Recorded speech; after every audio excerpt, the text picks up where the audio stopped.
అందరికీ నమస్కారం. ఇప్పటికీ చాలా టైం అయిపోయింది. రామలింగ గారు ఉండుంటే బ్రహ్మాండంగా నవ్విస్తారని నా ఉద్దేశంతో మీరు ఉండేవారు. కానీ ఆయన సభ ఇది. ఆయన మేము ముద్దుగా బాబాయ్ గారని పిలుచుకునేవాళ్ళం. ఆయన మా ఇంట్లో మా అమ్మ నాన్న తర్వాత ఆయన నా వెనక ఉంటారు. ఆ ఫోటోలు పెట్టుకుని వాళ్ళ దీవులు నాకు కావాలని అనుకుంటుంటా.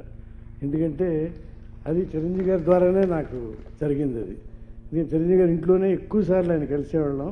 ఆయన ఎన్నెన్నో విషయాలు చెబుతుండేవారు. అరవింద్ గారిని ఎక్కువ తిడుతుండేవారు, అది వేరే విషయం. చిరంజీవి గారిని తెగ పొగిడేవారండి, మమ్మల్ని పొగిడేవారు. సో ఇదేంటంటే అకాడమీ లాగా ఒక నాటకాన్ని వేయించడం. ఇవాళ ఎన్టీఆర్ రంగస్థల పురస్కారం పొందిన గుమ్మడి మావాడు గోపాలకృష్ణకి నిజంగా మా ఊరి అవుతుంది వేడూరు. ఇదేంటంటే మా ఊరు అయిందికి నాటకం వేశాడు. నేనేమో చిరంజీవి గారి మనిషిని. ఇది రామలింగ గారికి అసలు ఆప్తుడు బాబాయ్. ఆయన మాదే ఫంక్షన్ ఇది. ఇంతవరకు నేను మిస్ అవ్వాలి. వాళ్ళు నాకు నిజంగా అరవింద్ గారు నాకు చెప్పలా ఇది రంగస్థల పురస్కారం, మన అనురామలింగ గారి పురస్కారం ఇస్తామని నాకు చెప్పలా. ఎందుకంటే ఆయనే తెలుసుకుంటాడులే, నాకు తెలుసు అన్నీ. అంత ఆప్తులు మేము. అలాగే సారిపల్లి కొండల వారి వాళ్ళు సన్మానం చేసినందుకు సార్, వైకే నాగేశ్వర, మీ అందరికీ చాలా. చిరంజీవి గారిని మేము పొగడక్కర్లేదు, ఎందుకంటే మా గుండెలో ఉంటాడు ఆయన.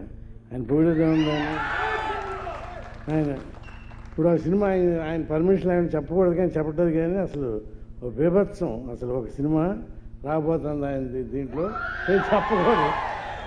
నాకేమో ఆ డైలాగులు చెప్పాలనిపిస్తుంది, కానీ ఆయన పర్మిషన్ అని చెప్పకూడదు, అందుకని చెప్పను. మళ్ళీ ఇంకా చాలా ఫంక్షన్లు ఉంటాయి, చెప్తాను.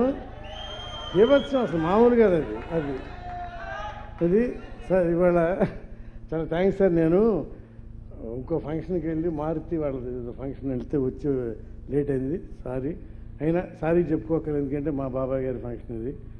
ఇవాళ ఈ అవార్డు ఎవరికి ఇస్తున్నారు సార్? మా గురువు గారు దాసనారాయణ గారికి.